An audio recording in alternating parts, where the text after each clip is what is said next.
আজ করেছিলাম সজনে পাতা বাটা, তাও আবার সেটা ভাজা তিল দিয়ে। এই রেসিপিটি আমি ফেসবুকে একটা পোস্টে দেখেছিলাম, সেখান থেকেই চেষ্টা করেছি করার। খেতে কিন্তু অসাধারণ হয়েছিল।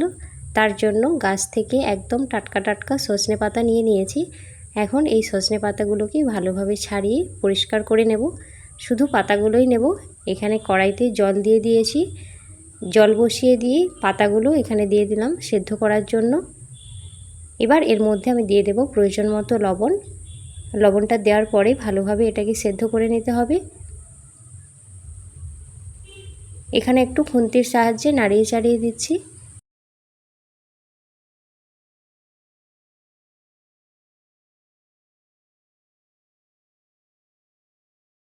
সেদ্ধ হয়ে গিয়েছে। এখন এটাকে ঠান্ডা করার জন্য আমি রেখে দেব।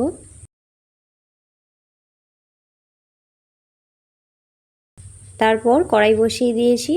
কড়াইতে বেশ কিছুটা পরিমাণ তেল নিয়েছি। তেলটাকে ভালোভাবে এখানে আমি ভাজা ভাজা করে নেব। তেলটা ভেজে তুলে রেখেছি। এখন শিলের মধ্যে ওই সজনে পাতা সেদ্ধ করে যেগুলো রেখেছিলাম সেটাকে ভালোভাবে জল ঝরিয়ে নিয়েছি।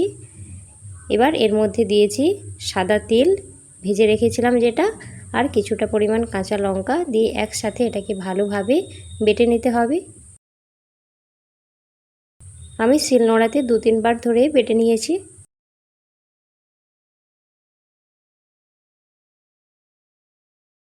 বাটা হয়ে গিয়েছে। এখন এটাকে তুলে রেখেছি। এবার এটাকে আমি হাতের সাহায্যে একটু মাখিয়ে নিচ্ছি।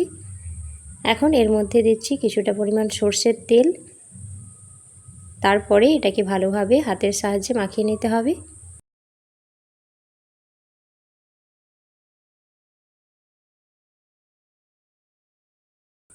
এই রান্নাটি অত্যন্ত সহজ আর খেতে কিন্তু অসাধারণ হয়েছিল।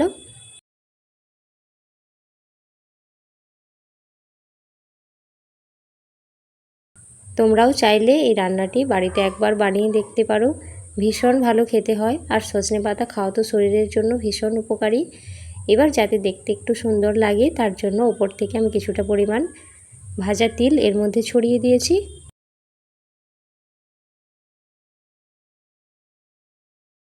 ভিডিওটি কেমন লাগলো অবশ্যই কিন্তু কমেন্ট করে জানাবে। তাহলে চলো আজ আসি, দেখা হচ্ছে অন্য একটা ভিডিও নিয়ে খুব তাড়াতাড়ি।